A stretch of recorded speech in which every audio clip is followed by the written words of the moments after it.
मेरे YouTube channel में आपका स्वागत है। आज मैं आपको एक छोटी सी लेकिन बहुत गहरी सीख देने वाली कहानी सुनाने वाला हूं। एक दिन फिलॉसफी के शिक्षक प्रोफेसर अशोक अपने स्टूडेंट्स के साथ एक स्थानीय किसानों के बाजार के पास टहल रहे थे।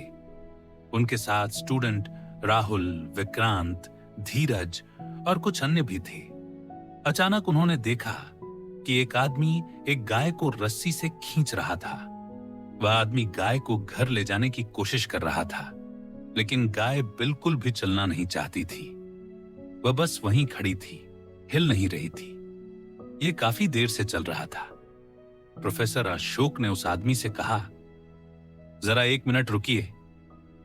फिर वे अपने स्टूडेंट्स की तरफ मुड़े और बोले, आओ इधर खड़े हो जाओ, मैं तुम्हें कुछ महत्वपूर्ण सिखाना चाहता हूं।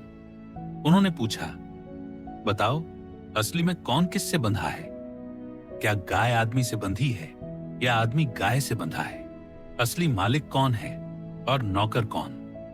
विक्रांत ने जवाब दिया, सर ये तो साफ है, आदमी मालिक है, वह रस्सी पकड़े हुए है, गाय बंधी है, इसीलिए आदमी जहां जाएगा गाय को उसका पीछा करना ही पड़ेगा। इसका मतलब आदमी मालिक है और गाय नौकर। प्रोफेसर अशोक मुस्कुराए और बोले, अच्छा जवाब है, लेकिन अब यह देखो। उन्होंने अपने बैग से एक कैंची निकाली और अचानक रस्सी काट दी। रस्सी कटते ही गाय भाग गई और आदमी उसके पीछे दौड़ने लगा। प्रोफेसर अशोक ने फिर कहा, अब देखो क्या हुआ। अब समझ में आ रहा है कि असल में कौन किससे बंधा था। गाय को उस आदमी में जरा भी दिलचस्पी नहीं थी। वह तो भागना चाहती थी, लेकिन अब आदमी गाय के पीछे भाग रहा है। इसका मतलब असली में वही बंधा हुआ था। फिर वे बोले, इस गाय की तरह हम सबके मन में भी नकारात्मक विचार होते हैं, जैसे क्रोध, जलन, डर और अहंकार। इन विचारों को हमसे कोई मतलब नहीं होता, लेकिन हम उन्हें पकड़े रहते हैं।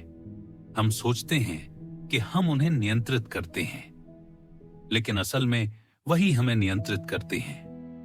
हम सालों तक इन विचारों को ढोते रहते हैं और अपने मन को बेकार और हानिकारक चीजों से भर देते हैं। हम उन्हें छोड़ना नहीं चाहते। कभी कभी हम उन विचारों में फंसे रहना पसंद भी करते हैं, लेकिन जैसे ही हम इन विचारों में रुचि लेना बंद कर देते हैं, वे गाय की तरह भाग जाते हैं। वे आगे बोले, जिंदगी में हम अक्सर सोचते हैं कि हमारे पास बहुत सी चीजें या लोग हमारे हैं, 3, लेकिन सच यह है कि हम मालिक नहीं होते। अपनी जरूरतों की वजह से हम उनके नौकर बन जाते हैं। जितना ज्यादा हम किसी चीज या व्यक्ति पर निर्भर होते हैं, उतना ही वे हमें नियंत्रित करते हैं।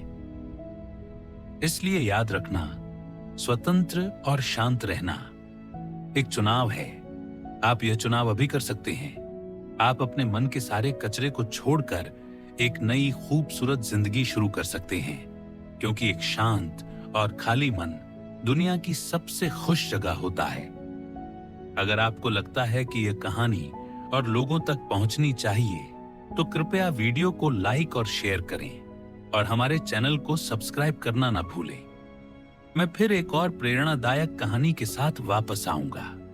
तब तक धैर्य रखें, आभारी रहें और आगे बढ़ते रहें।